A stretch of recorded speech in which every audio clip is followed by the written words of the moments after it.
So when I was given the opportunity to help co-host this event, I grabbed it because, like every single person in the room tonight, I have felt compelled into action by the events of 7 October and the events since 7 October. I haven't quite known what to do, but I've known that I have to do something. I need to stand up. I need to act with courage, and I think that many people here feel exactly the same way. I know that the amazing grassroots organisers of tonight's event certainly feel that way, and congratulations and thank you to all of the organisers of tonight's event. You've put in an amazing effort. We all understand that we're living in a momentous time, a time when history is being written. What happens in Israel, what happens to Jews around the world in the form of the new norms that are created over the coming weeks and months will have consequences for decades to come and the lives of our children. I truly believe that. As is often the case with the Jews, Israel, as the nation-state embodiment of the Jewish people, is the canary in the coal mine. What happens to Israel, how the world responds to Israel, reflects the trend of the West and Western Enlightenment ideas themselves. Israel is an oasis of Enlightenment ideas surrounded by a barren desert. My grandmother, Bruria Lazovsky, moved from Lithuania to British Mandate Palestine before the establishment of the State of Israel. As a 15-year-old, she met David Ben-Gurion in Lithuania, joined a Zionist youth movement, and travelled to Palestine to help establish a homeland for the Jewish people. As fate happened, most of the family she left behind in Lithuania was exterminated in the Holocaust. But my grandmother survived the Holocaust in Palestine. The Palestine that my grandmother moved to was not like the Israel of today. It was a land of deserts and swamps. It was a land largely abandoned and left to ruin over hundreds of years of Ottoman colonial rule, until the Allies, including the Aussie diggers, helped liberate the land through the famous Battle of Gaza and the Battle of Beersheba, where Australian light horsemen attacked the Ottomans in the world's last great cavalry charge in 1917. My grandmother became a member of the Haganah in the years leading up to independence. And then, after Australia was the first country in the world to vote in the United Nations for the partition of British Mandate Palestine into a Jewish state and an Arab state, 7 Arab armies attacked the newly formed State of Israel, and my grandfather, Abraham Peckelman, fought and was injured in that war. After the war, as my grandmother blossomed from a teenager into a beautiful lady, so too did the nation of Israel blossom. The Jewish immigrants to Israel made the desert bloom. They imported eucalyptus trees from Australia to drain the swamps. They invented irrigation systems to green the deserts. Without any of the natural resources of the surrounding oil-rich countries, the Jewish immigrants nevertheless built a thriving nation by unlocking their greatest resource, their minds. And then after a few decades in Israel, my grandmother discovered that her long-lost sister had escaped the Holocaust to Australia. So to reunite with her, my grandparents decided to move to Australia in 1961 with their 3 children, including my mother.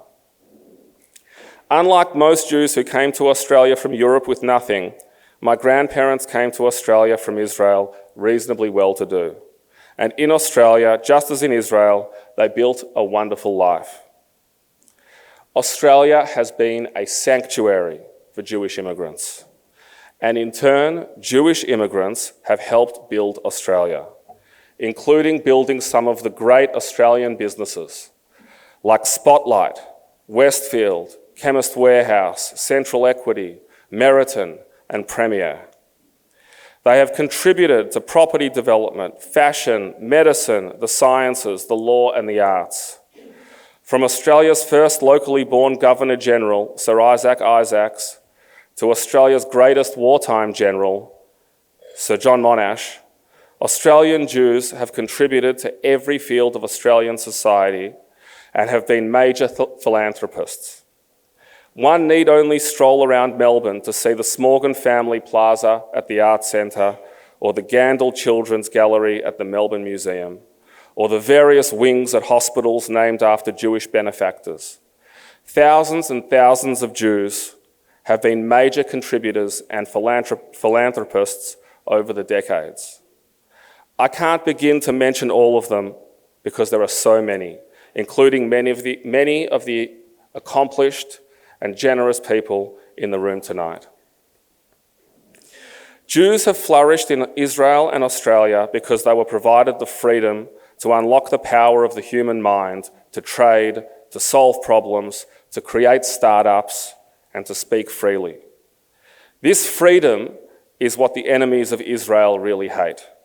They hate the ideas of the Enlightenment, the ideas of reason, logic, science, and political freedom, of the right of the individual to choose who to love, where to work, who our leaders should be, of the sanctity of the individual. And just as they hate Israel for its embodiment of Enlightenment values, they hate Australia too.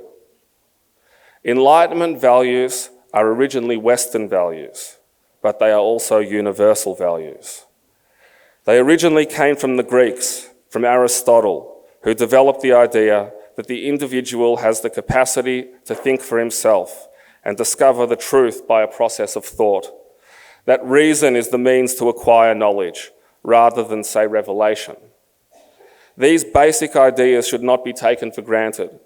They were lost to the West for hundreds of years, following the fall of Rome. There was a Dark Ages in the West, where reason disappeared and superstition and fear reigned. Then there was a rediscovery. It was Maimonides who rediscovered and integrated Aristotle's ideas into Jewish philosophy, and Thomas Aquinas who integrated these ideas into the Catholic Church. The rediscovery occurred during the Golden Age of Islam, in which the ancient texts of the Greeks were preserved and translated by the Muslims after being lost to Europe during the Dark Ages.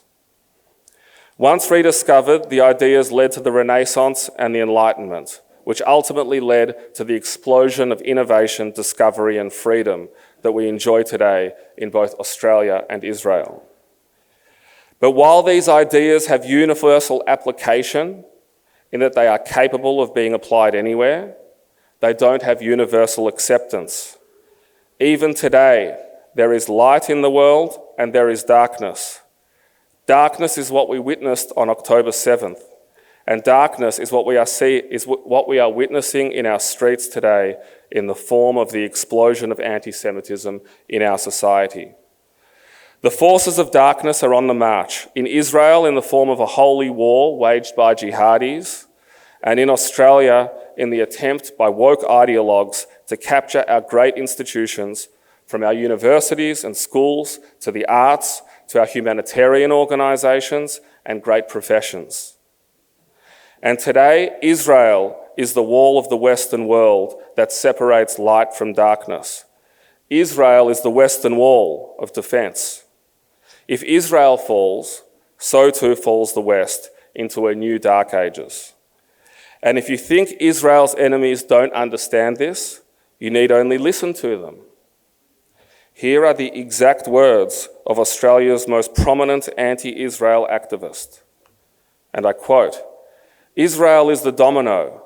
Israel falls over not just the Middle East, South America, the Africans. The world is a far better place once we destroy Western imperialist control of the world.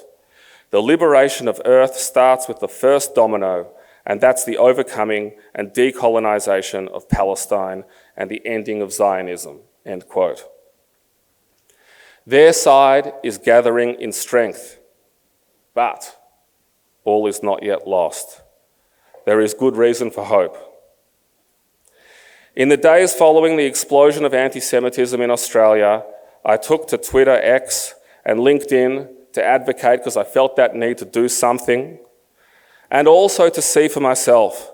After all that the Jewish Australians have contributed to this country, which non-Jews would enter the intellectual arena to stand with Israel and the Jews?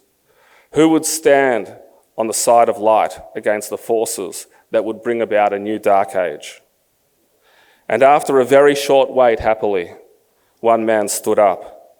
He didn't need to be asked. He did it because he could not sit silently. He did it because he is guided by a strong moral compass and an expert's understanding of global affairs. He stood up because there are those who are righteous among the nations. He wrote an incredible piece in the AFR in which he cleared up the moral confusion for those who might genuinely be struggling to understand by methodically demonstrating the double standards being applied to Israel, and then concluding that, quote, "I'm sad to say, but anti-Semitism is rife. It's everywhere, including in our own country. It's shameful," end quote. Now, courage is contagious, and in the days following, we saw hundreds, then thousands of non-Jewish Australians rise to speak against anti-Semitism. And we also saw Jewish Australians from the left and the right come together in unity.